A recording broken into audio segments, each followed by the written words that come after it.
Podcast. I'm Stephen Cochran. There's two things going on right now that have a lot in common, kind of for opposite reasons and the same reason. The new abortion law in Texas and the speech that Biden just gave on the vaccine mandates and how he plans on moving forward in the pandemic. And they both have in common that they're power moves, for sure. There's serious moves to make. And they're both remarkably bad ideas for nearly the same reason. So the Texas abortion law pays private citizens to sue anybody affiliated with an abortion after 6 weeks. And they get paid $10,000 to do it. Not 6 weeks into the pregnancy, 6 weeks after the female's last period. So she could be only 2 weeks into the pregnancy at this 6-week mark. I think it's safe to assume that the sponsors and the architects of the law, if they had their way, the government would just directly, force women to continue a pregnancy until its natural conclusion. But in this law, they're empowering us to do it, or citizens of Texas technically, but the royal us. Supporters of the vaccine mandates want the government to force people to take the vaccine, and they want to enforce that, or Biden is enforcing that through private business. Airplanes, jobs, in the same way, I think given the opportunity, the government would and they may just directly do this through government power of a vaccine mandate. There's nothing, there was nothing said about natural immunity or having caught it and beaten the virus in his speech. And we'll get into the specifics of each of them in a minute. But first, what gets me most is the government control aspect of these problems and these proposed solutions. Control from the federal government is not the same as any other kind of authority. It's both. It's like a near and far phenomenon. It's distant and proximate. The individuals that make up that institution, they're insulated from the rest of society in a lot of ways. I mean, it's meant really to allow them on paper to stay objective in the laws that they pass, not get caught up in the passions of the moment that may be bouncing around in the media or just, as people talk day to day. And then they have to live under the laws that they pass. So that's, supposed to be another check on them. But those laws affect us, it seems, because there's so many, at least on the face of it, there's so many ways for people in the government to skirt the law that it definitely seems like it falls more directly on us, especially something like, abortions and vaccines, very personal things. Now, our government was set up after a really abusive relationship with the English, and it's a slow-moving, limited entity so that it couldn't easily impose rules on the population. The laws are supposed to take a minute to get through the system to make sure that there's enough time for people to see the flaws in them. That's why everything isn't up for a popular vote every year. Big groups of people don't make the same rational decisions that an individual might make. There's an amazing book actually called Extraordinary Popular Delusions and the Madness of Crowds by Charles Mackay that lays out the best examples of it, from like the Salem witch trials to just Ponzi schemes and the time that, people valued tulips more than gold.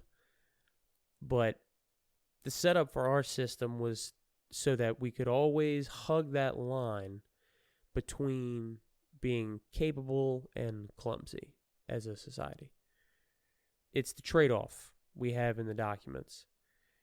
But the flip side of that, the the other thing to consider is once the government has done something or expanded itself into a certain aspect of life, it's equally slow at giving that back.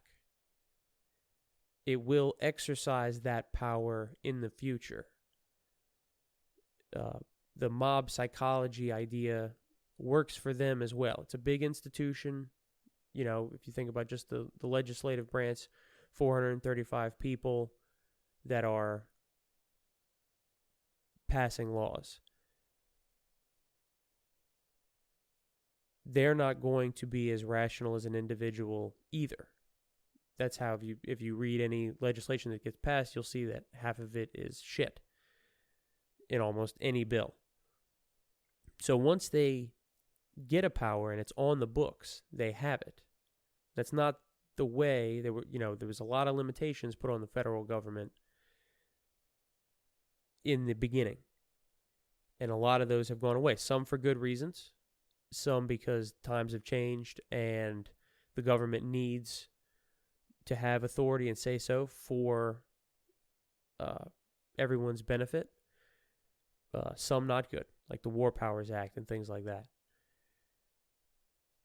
And it's really all about at what point do you want to give that power away? How bad do things have to be before you're willing to give control over to the government? You know, some would say this is that time on both issues. Some would say it has to get much worse. You know, you have a vaccine if you want it. The current vaccines for COVID, based on all the numbers that are out and about, I piece these together from a lot of different sources. I don't go in and try and read, randomized control trials and stuff like that. I'm depending on the summaries and, try and get the broadest view. But the vaccines work really well at keeping people from dying for the first 6 months. They don't seem to stop the transmission very much, but they keep you from dying in the vast majority of cases. There was this poll that I found, 96% of all physicians have taken the vaccine. All in all, these are safe drugs. As a side note, there's actually a protein-based vaccine, Novavax, that's supposedly going to be released by the end of the year. I just went through a bout of COVID a couple of weeks ago. I told y'all about.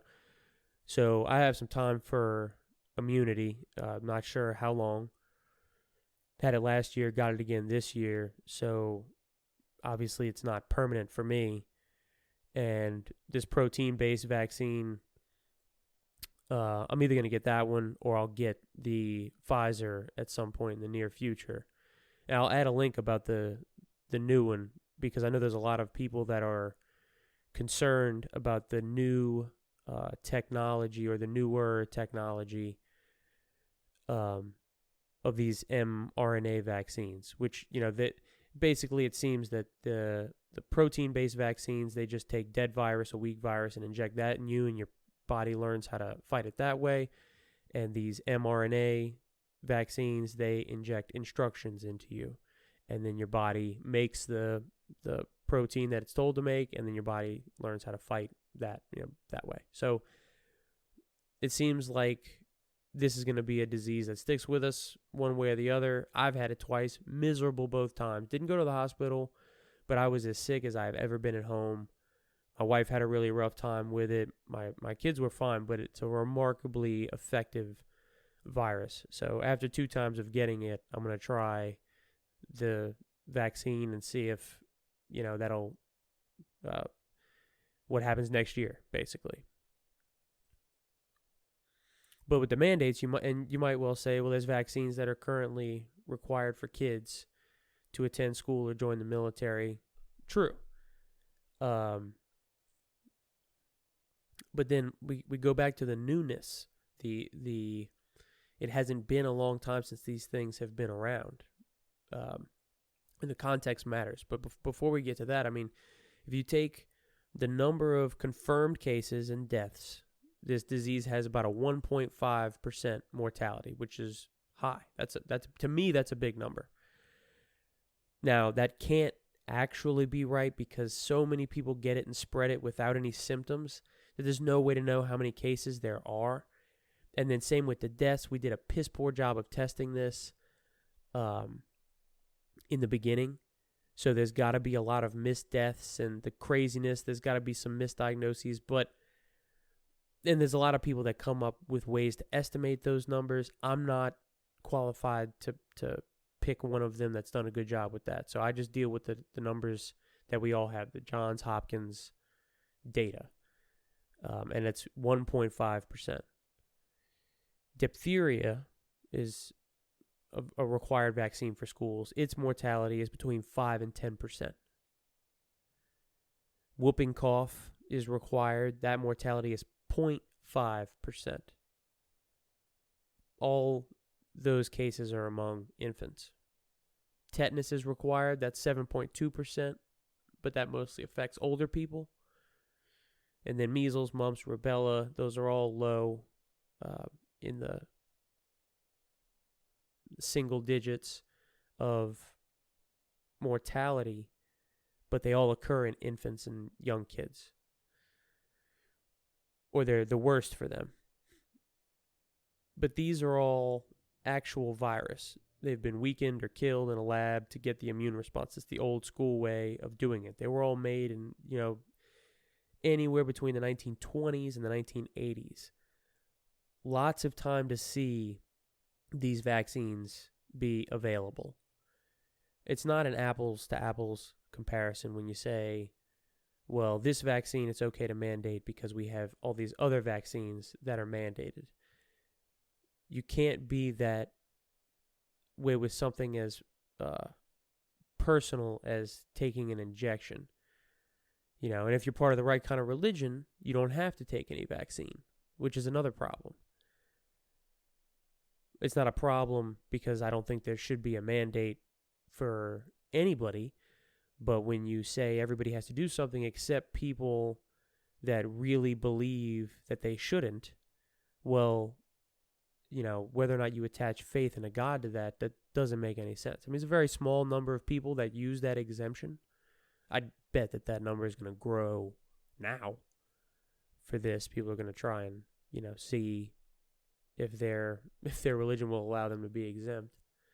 But this is not happening on its own.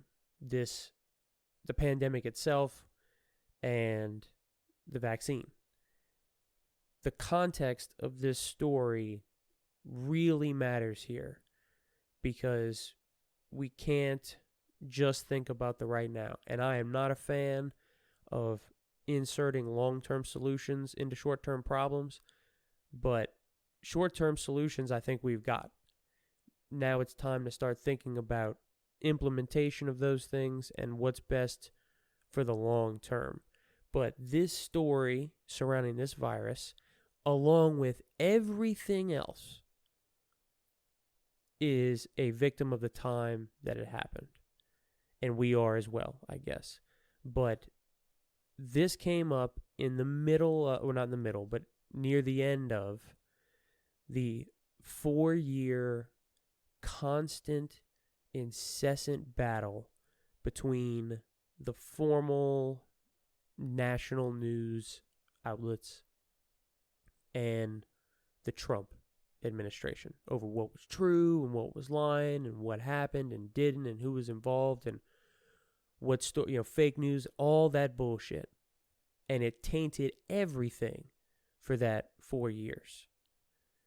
No matter which side, if you fell on a side, no matter which one it was, it doesn't matter.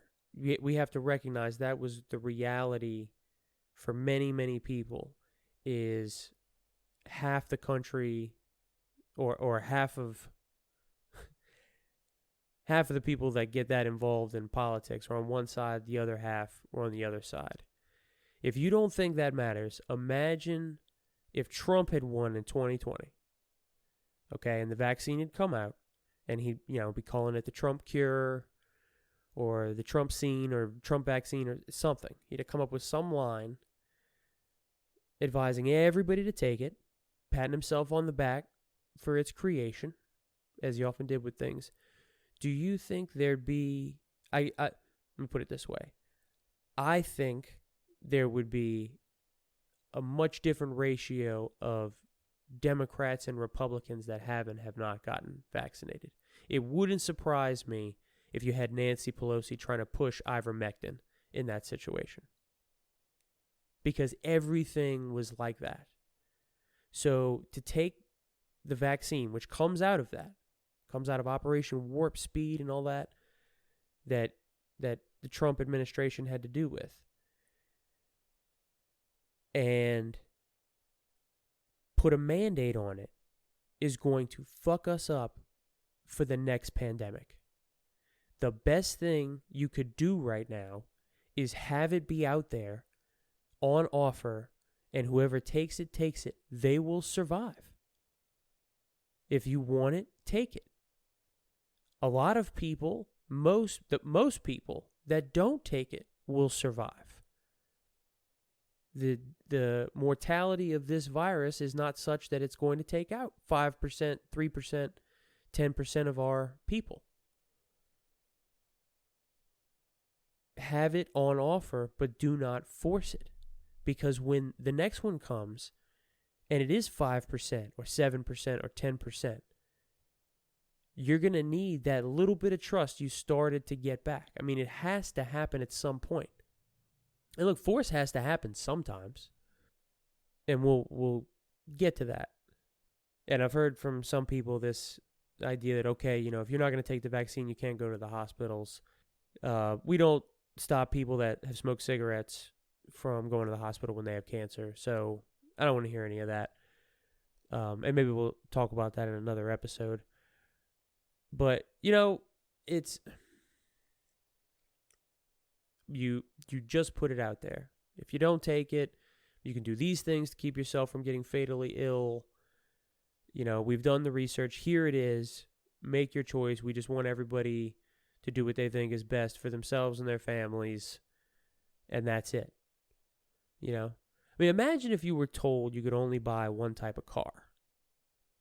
Government's come up with the specs for the safest car possible. And it looks good. It looks like a cool car, as it turns out.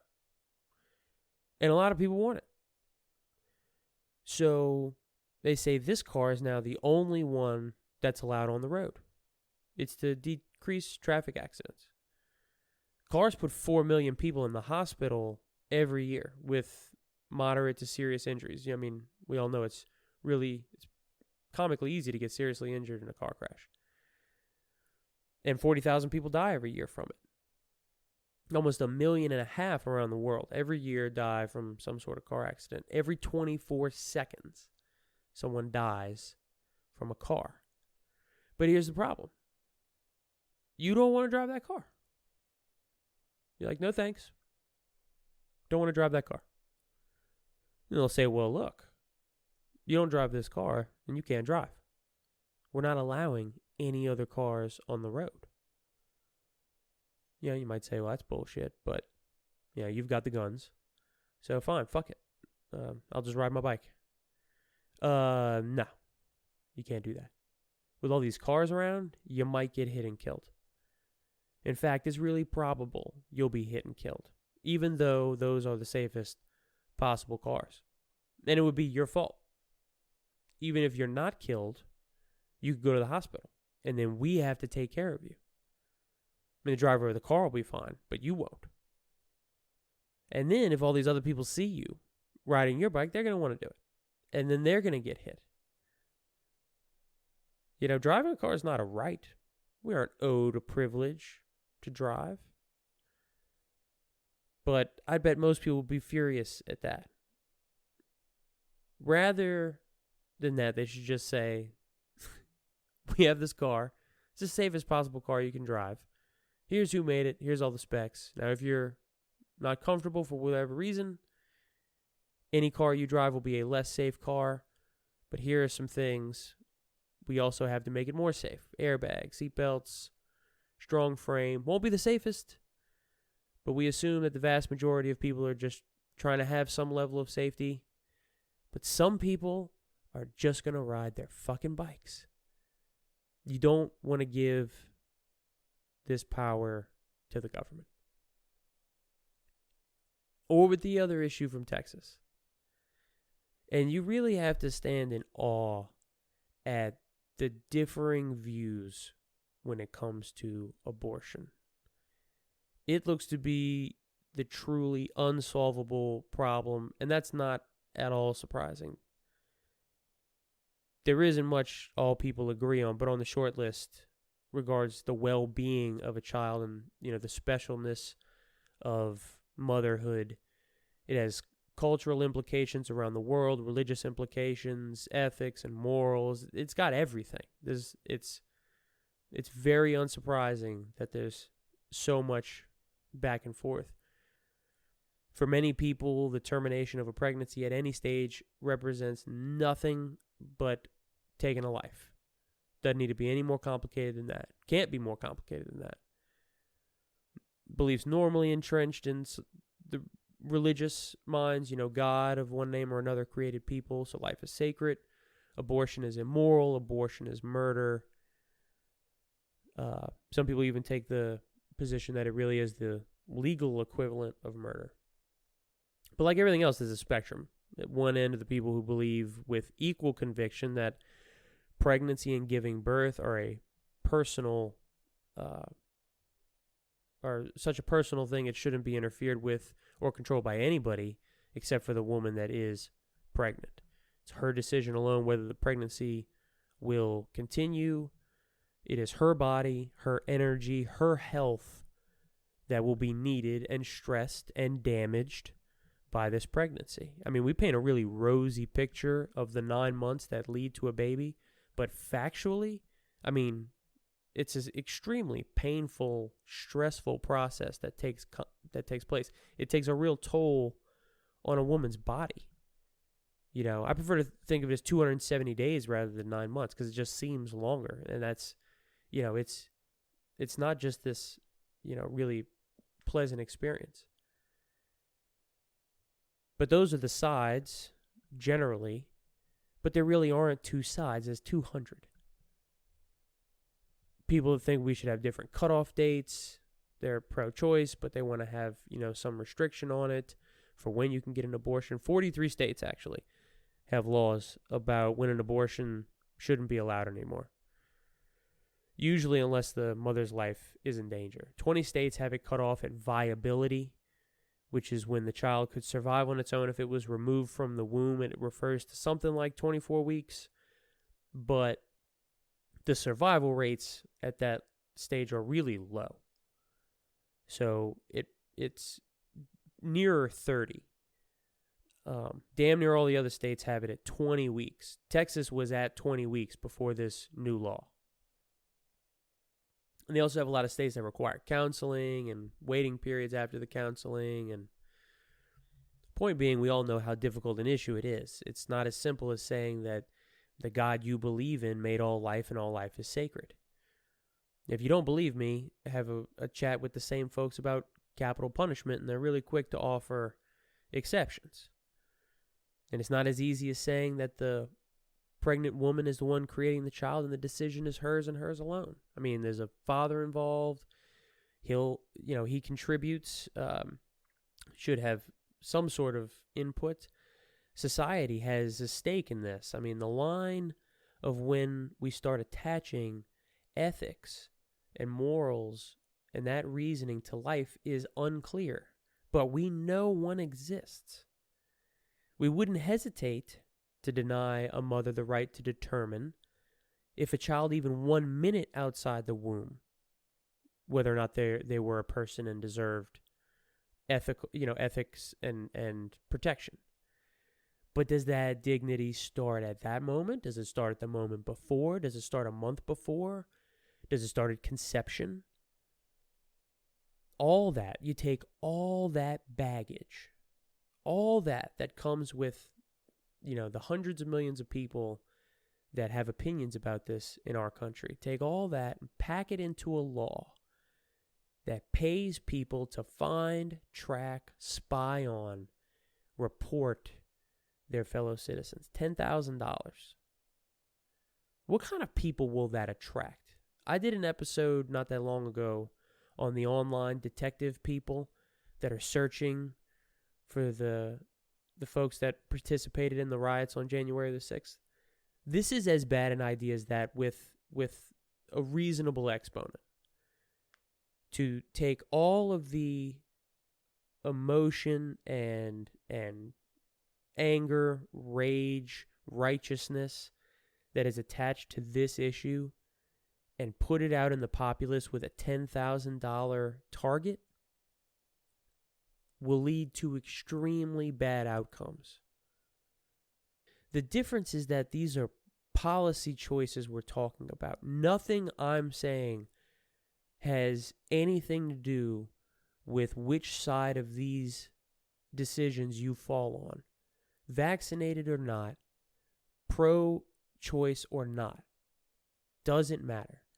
We all have to take a step back and realize that when we're supporting or not supporting laws, we have got to take into account that there is another side that believes equally validly that we are wrong about something. Life beginning at conception, for example, is not a fact. It's not. It is an opinion, and there's nothing wrong with holding that belief to your core, but it is a faith-based claim. We have to separate those as much as we can when we make policy choices. It's not the same as what you're doing in your personal life. We want as little of that in law as we can get and still have it be effective. We have to go for collective acceptance as much as we possibly can. And it seems like there's, 43 states, that's pretty broad agreement that at some point abortions shouldn't happen. At some weeks, they shouldn't happen. 22 states had it between 20 and 24 weeks. 20 states allow it up to viability. There's a, variety of approaches between the states on where it has to be done and whether you have to be counseled and waiting periods and all that stuff. Viability is at about 30 weeks. If the cells you started with actually grow into a person, which isn't a certainty, and that's part of the debate that kind of gets missed, is that the zygote a woman is carrying might turn into a person. It might not. There are a little over 4 million women pregnant every year. Around 1 million of them end in miscarriages. At or before 20 weeks. There's a survey I found in Live Science that I'll attach on here that found that most of us think maybe 1 or 2% of pregnancies end in a miscarriage. It's much closer to 25%. And 1,000 women die every year from pregnancy-related problems. So a woman choosing not to go through that process, it's not as simple as I believe life begins at conception, especially when it isn't even certain that a baby will be the outcome. It's objectively reasonable for her to make that decision. Now, when you get to 30 weeks, the baby has a 98% chance of surviving outside the womb. So the pro-choice side has to accept that there is legitimacy to limiting abortions as well. I think most have. But it's an extremely small percentage. I think it's 1% of abortions every year happen that late. I don't know the specifics around it. To my understanding, it's mostly life of the mother, which has to be taken into prime consideration. So it's not as though women are going after 30 weeks to have abortions just because those decisions are made long before then. So when you get to 30 weeks, that's viability. We can agree that you have a person. And then for people that absolutely disagree with that. That think that an abortion at 27 weeks is unconscionable. Any abortion is unconscionable. You live in a society where we have to make rules that we can all live with. A limitation on abortion is in your favor, whereas not having the limit be so far forward that a woman can't make a decision is in the pro-choice side's favor. And then you go about the business of convincing. That is the most common tool we should be using with each other, listening and convincing. And it's a fuck ton harder than just saying what you want and doing it, which is probably why it's not done as often as it should be. But that is what you do. You get about the business of convincing. That's what happened with gay marriage, for example. Certain things happened, incremental little steps. They took every single one of them, the advocates for where we are now, and they kept about the business of convincing people. And look where we are now. It's phenomenal. And of course, force has to happen sometimes when there are sufficient victims, I guess. And either side of either one of these claims would say that obviously there are victims. The abortion side would say, pro-abortion would say, anti-abortion would say the fetus is the victim. Many people believe as soon as the sperm enters the egg, that's human life right there. Obviously, there's a lot of disagreement there. Pro-choice side would say that a fetus is not a person, and, only 1% of abortions even occur past 20 weeks when there's no viability anyway. Those in support of the Texas law want the government to step in through private citizens and force a woman to extend a pregnancy to see if a baby emerges from it. Pro-choice side doesn't think the government should have that control. Someone that has taken the COVID vaccine thinks that we should have a broad mandate and enforce it through private business. They'd say that the virus has killed hundreds of thousands of people, put who knows how many in the hospital. Someone without the vaccine would say everyone's going to catch it no matter what, and it's not deadly enough to warrant an increase in this government control. Those that believe that we should have a mandate want the government to step in and force everyone to take one of the current vaccines. Those that haven't gotten the vaccine don't think the government should have that sort of control. There's an obvious correlation with the sides of these arguments. The left-leaning side is what makes up the pro-choice movement. They're also the side that makes up a pro-mandate movement. And on the right-leaning side, you have the anti-abortion movement. And on the same side is anti-mandate. You have both groups yelling at each other the same thing with no sense of irony or hypocrisy. We have to separate the most personal aspects of issues when we're discussing laws and what authority we should allow.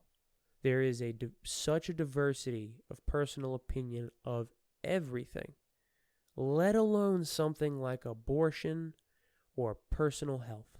I mean, bodily autonomy, being able to do what you want with your own body, is the foundation of nearly all human rights that we've listed. We have to put things in law that we can broadly agree on when that's possible. I mean, the other aspect of the vaccine debate is there's going to be another pandemic. There's not going to be another issue like abortion that comes up. It is highly unique. But there will be another pandemic. And we will need to put in place a vaccine mandate. I have no doubt of that. If a virus swept through and was taking out 5, 10, 15% of people, you're going to see those opinions switch real fast. We need to have trust built for that time. Forcing people to do this now, after the 4 years we had, and with the way things look, is a bad idea. Obviously, there's going to be consequences. No matter what decision we make, there's going to be consequences. People are going to have suffering or inflict it. I mean, these issues are 50-50 splits. Are we going to hand the keys over to enforce things that we can't even decide on amongst ourselves? That's not a smart move for us, the public, the we. Cigarettes are a good example for this with the vaccines and how we should handle these issues, generally. Huge push of information paid for by the companies to talk about how bad smoking is, ways to quit. Even the cigarette business is getting out of cigarettes. Restaurants, bars can't have smoking inside. That's because as a society, we've decided it's gross. And most people don't want to be around it. I smoked for 18 years, but we've never banned smoking. We don't stop people that smoke from going to the hospital when they get sick from it. And the information part applies to abortion. You want whoever's thinking about going through an abortion to have all the information that they should. Educate people. Let them decide if they should have an abortion. Educate people and let them decide whether they should get the vaccine. That is the best idea. As always, send me your comments, thoughts, questions, corrections. BestIdeaPodcast@gmail.com. Please comment and follow the show. If you like any of the episodes, share it with people, see where they stand, start a conversation. I'm on Twitter at The Best Idea, Instagram at AlmostGreat101. I appreciate you listening, and I'll see you next time.